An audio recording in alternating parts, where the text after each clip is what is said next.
Bang, ada lamaran jadi presiden nih bang, mau daftar nggak? Hah? Jadi presiden? Hoak nih.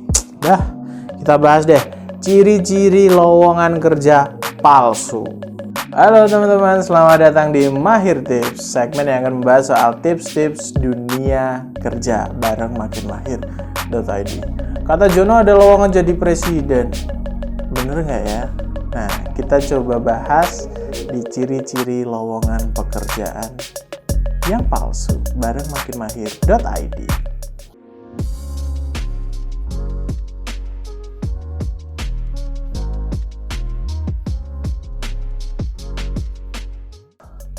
Oke, jadi ada beberapa ciri-ciri lowongan pekerjaan yang bisa diidentifikasikan bahwa ini adalah lowongan pekerjaan palsu. Apalagi di tengah pandemi kayak gini, pasti banyak sekali informasi soal lowongan pekerjaan. Ditambah kebutuhan akan lowongan pekerjaan juga meningkat di tengah pandemi. Nah, teman-teman harus hati-hati. Kita sudah coba merangkum ada sekitar beberapa poin yang mengidentifikasi bagaimana lowongan kerja ini bisa dikatakan apakah ini palsu atau tidak. Yang pertama, informasi yang tertera di lowongan tersebut. Nah, ada beberapa indikasi yang bisa mengatakan atau bisa kita simpulkan bahwa ini adalah lowongan kerja palsu begitu ya. Yang pertama adalah informasi lowongannya itu tidak lengkap atau tidak spesifik. Cuman ada tulisan lowongan pekerjaan dibutuhkan karyawan usia misal 20 sampai 40 tahun, domisili di mana, kemudian penempatan di mana, tanpa ada penjelasan ini tuh perusahaan apa, bergerak di bidang apa, kemudian membutuhkan tenaga kerja untuk posisi apa. Nah, itu penting banget teman-teman. Jadi teman-teman kalau menemukan lowongan pekerjaan yang tidak jelas isinya atau tidak spesifik isinya, itu patut dicurigai. Karena bisa jadi itu adalah lowongan pekerjaan yang tidak valid atau palsu. Yang nomor 2, nah ini berhubungan sama kontak atau berhubungan dengan, contohnya kalau online ya berarti website. Nah, kalau ada lowongan yang teman-teman dapatkan secara online, biasanya perusahaan-perusahaan yang memang sudah besar dan berbentuk PT misalnya atau minimum CV gitu, paling tidak mereka itu punya website company profile-nya. Nah, teman-teman harus cek nih, kalau di situ tertera website company profile harus dicek dulu. Pertama, lihat domainnya begitu ya teman-teman. Nah, biasanya kalau domain yang valid itu pakainya .id atau co.id begitu. Kalau masih pakai .wordpress.com, .blogspot.com atau .cc, .cn dan lain sebagainya, dah itu palsu, nggak usah ditanggepin. Karena kalau sebuah perusahaan yang memang sudah sudah punya benefit bagus begitu dan sudah punya reputasi bagus, pasti secara company profile-nya, secara website-nya pasti juga akan pakai website yang profesional. Begitu ya teman-teman. Jadi pastikan kalau misal teman-teman dapat informasi secara online dan ada websitenya, cek dulu websitenya harus yang valid. Kemudian selain website, yang menjadi ciri-ciri selanjutnya adalah email teman-teman. Karena biasanya kalau lowongan kerja online begitu, CV atau lamarannya itu diminta untuk dikirimkan via email. Ada beberapa hal. Yang pertama, kalau misal emailnya dia nggak pakai email resmi atau email domain perusahaannya, apakah itu bisa dikategorikan mencurigakan? Bisa saja, bisa tidak.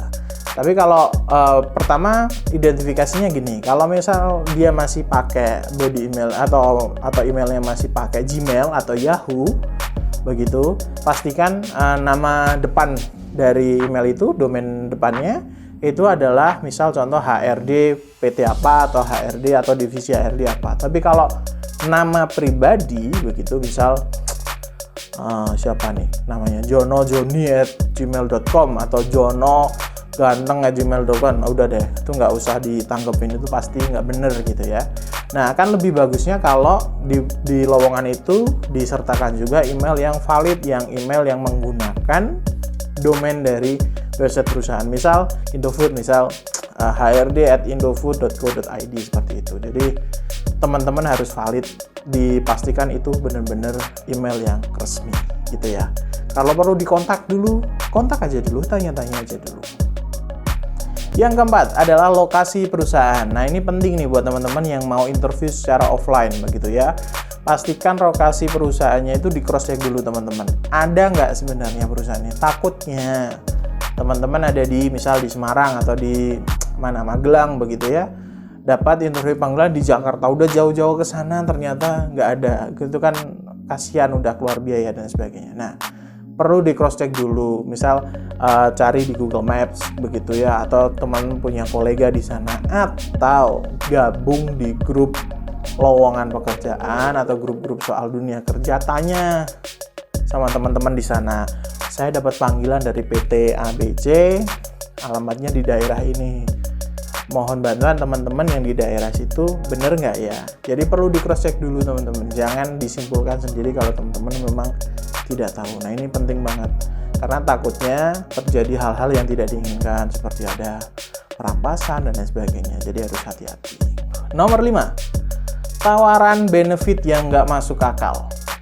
Pernah mungkin dapat lowongan pekerjaan yang dibutuhkan pekerja untuk sektor ini dengan benefit gaji 10-20 juta per bulan.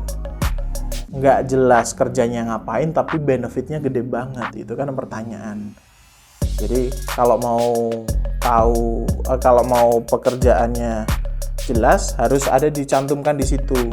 Nah, benefitnya apa juga harus ada di situ. Nah, cuman kalau untuk lowongan pekerjaan yang palsu biasanya mereka akan lebay benefitnya, gaji puluhan juta atau bonus miliaran dan sebagainya. Udah, kalau hal itu nggak usah ditangkepin, itu udah pasti akan penipuan karena tidak mungkin perusahaan akan mengeluarkan benefit yang besar untuk karyawan yang kita belum tahu secara kualitasnya.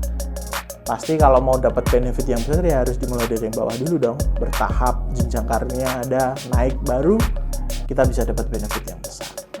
Kemudian yang selanjutnya adalah meminta bayaran untuk interview. Nah, ini kalau berhubungan apapun dengan yang namanya bayar dulu baru bisa interview, mending nggak usah. Itu udah pasti nggak bener. Nggak ada perusahaan yang memang profesional begitu meminta bayaran atau meminta uang kepada calon karyawannya. Secara logika gini, kita tuh belum tentu diterima apa udah diminta suruh bayar gitu ya.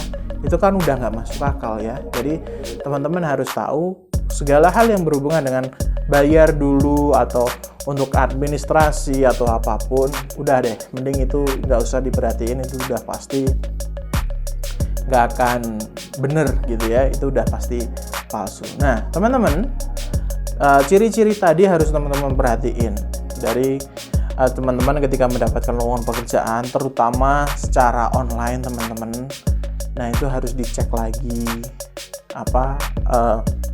informasinya, profil perusahaannya. Yang pasti riset dulu. Jadi jangan malas untuk riset dulu teman-teman, karena biar kita nggak menyesal kalau kita terjadi sesuatu yang tidak baik gitu ya teman-teman. Nah, itu tadi adalah tips atau ciri-ciri untuk kita bisa menilai apakah lowongan pekerjaan ini palsu atau tidak. Nah, di video selanjutnya kita akan masih banyak membahas soal tips soal dunia kerja bareng Mahir Tips di makinmahir.id. Sampai jumpa.